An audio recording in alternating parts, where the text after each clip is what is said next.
Today, we're hearing from Frederick Douglass and President John F. Kennedy, and they are debating one of the most pressing questions of the moment, the proposed $2,000 direct cash payment to American citizens, financed potentially by tariff revenue. And it's a proposal that really challenges our core assumptions about modern governance. The statements in this debate are based on the writings and speeches of both men. Now, take a moment to like and subscribe to History Speaks, and we'll start with Mr. Douglass, followed by President Kennedy for the opening statements. I hold that this is not merely a question of stimulus or policy efficiency. It is an act of fundamental moral justice. These direct payments are necessary to confront and to redress the centuries of systemic denial of economic capital that has plagued a substantial portion of our population. And I take the position that while direct assistance is sometimes a necessary measure in a crisis, our focus must remain on enacting sophisticated structural fiscal policy designed for sustainable long-term expansion. Relying on these episodic cash infusions risks inefficiency and frankly undermines the permanent strength our nation requires to lead the free world. When I look at this proposal, I see it through the lens of history, where I witnessed firsthand the immeasurable distance between citizens. There are those who enjoy the rich inheritance of justice, liberty, prosperity, and then there are those who are continually denied it. The federal government, the sovereign power, it has a solemn obligation to adjust its practice to the justice of its own laws. And for millions today, the working poor are still suffering a modern form of economic theft. The principle remains: we raise to eat. They give us the corn, and that's the way they take us in. I understand the enduring power of that moral indictment. I do. And the necessity of ensuring economic dignity for every American is something we both agree on. But the true path to fulfilling that justice is sustained national economic performance. My administration was pledged to safeguard the nation's economy by prioritizing high output and robust growth, because the long-run strength of our economy is built on those permanent foundations, not momentary relief. We face sophisticated global challenges. We can't afford policies that result in a slowdown in our growth in direct payments. Well, they feel good politically, but they are temporary infusions. History suggests these checks. They just won't boost the economy in the necessary sustained way.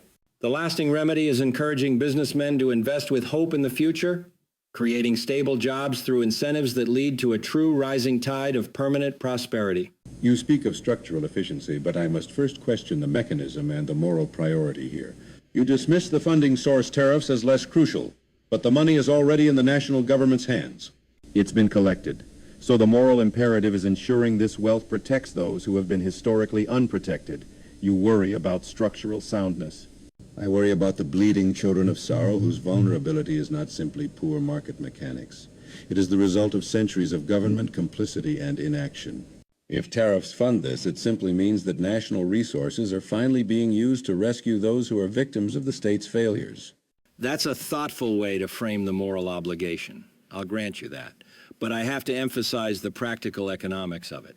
Using tariff revenue, which is essentially a tax on consumers, to finance a widespread payment like this, it introduces volatility, it risks inflation. We're taking money out of the supply chain with one hand and then just injecting it right back into consumption with the other. This focus is purely on demand, you see, without addressing the underlying need to increase production, to increase capacity. If relief is truly needed, a targeted tax reduction on capital investment or accelerating tax depreciation schedules, that's a far more effective use of resources. It encourages confident, permanent investment, which leads to jobs. A cash rebate is often just consumed quickly or saved. We saw that with the questionable impact of the 2008 rebates that didn't generate the sustained growth anyone hoped for. Let us look closer at that very concern. You cite the 2008 rebates as a failure, but I would argue that failure was rooted in poor targeting, not in the concept itself. If the goal is truly justice, then we must be discriminating.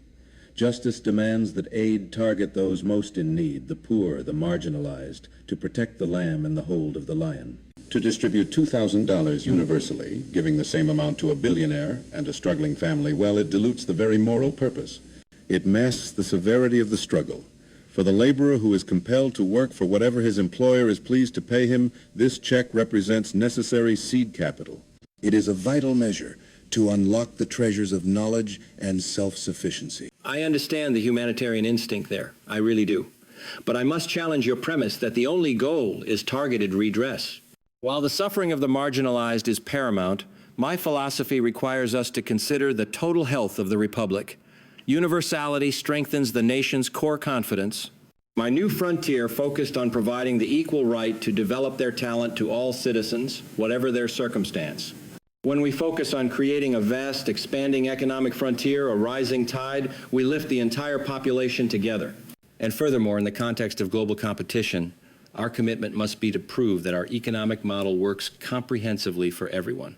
Creating a system that separates citizens into classes requiring highly specific relief, it just risks inefficiency and political division. But that misunderstands the nature of systemic failure. The economic denial I witnessed is rooted in the structure of the labor market itself, which is inherently hostile to the low-wage worker, regardless of origin. When I speak of justice, I speak of preventing the most vulnerable from being turned loose and naked to the open sky, a risk amplified today. While historical injustice affects some populations differently, the need for basic capital protection against the cruelties of the market is universal to the working poor. If we allow universal distribution merely to avoid political friction, we are sacrificing the deepest need of the few for the convenience of the many. We must then address the long-term consequences.